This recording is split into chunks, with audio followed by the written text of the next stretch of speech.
Hey everybody, welcome back to this week's weekly market update for the week of April 17th, 2017. Now, this week what we're doing is we're looking at the numbers in the Vancouver condo market so far, about halfway through the month, as well as we're comparing what's happening between houses and condos and how those two different segments are starting to possibly grow closer together once again. So that and more coming up right next.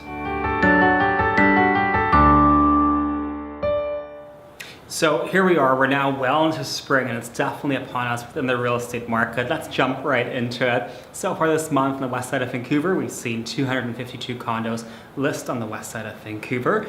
Of those, 185 condos selling. So that is about 75% of all the inventory coming in the market is selling right away. It's pretty much guaranteed to sell fairly quickly. Our overall listing count is hovering at 644 listings.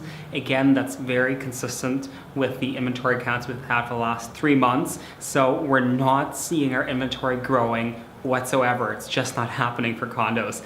And that is suppressing the market, causing a lot of demand for buyers. Now, one thing that we do every once in a while, every few weeks, is we look at how are the houses and the condos comparing in Vancouver. A lot of people, when they talk about the Vancouver real estate market, they talk of it as one single entity, but really there are lots of sub-markets within that. Namely, we can separate condos from houses. They have been doing very different things for the last few years.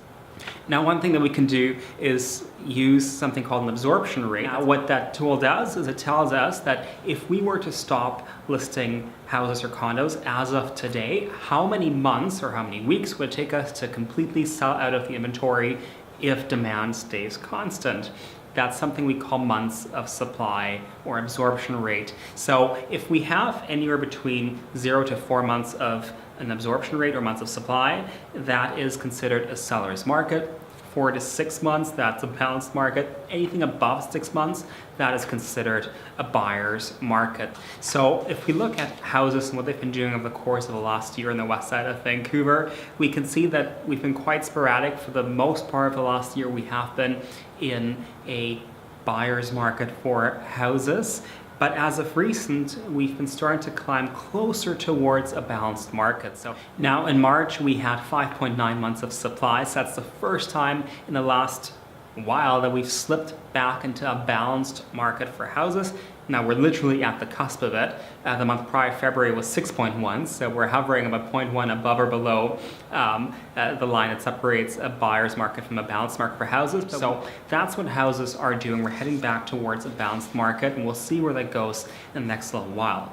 If we look at condos, we've been well within seller's territory for more than a year. This entire past year, as you can see on your screen right now, is showing us that we are well within seller's territory. So great time to be selling condos. If you're buying, it'll be quite competitive getting into the market. Prices are climbing because of all these factors.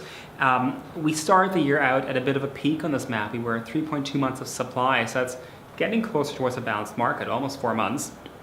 But as the spring has come along, we've been slipping well within to a deeper seller's market. Most recently, March, we're at 1.4 months of supply, so conditions have fairly improved if you're selling, not so much if you are buying. So it looks like because supply is so limited right now that the entire market is shifting deeper and deeper into seller's territory. That means that the springtime right now is a fantastic time to be considering putting your home on the market and selling it at a very good price. If you are a buyer, it will be very competitive purchasing at this time.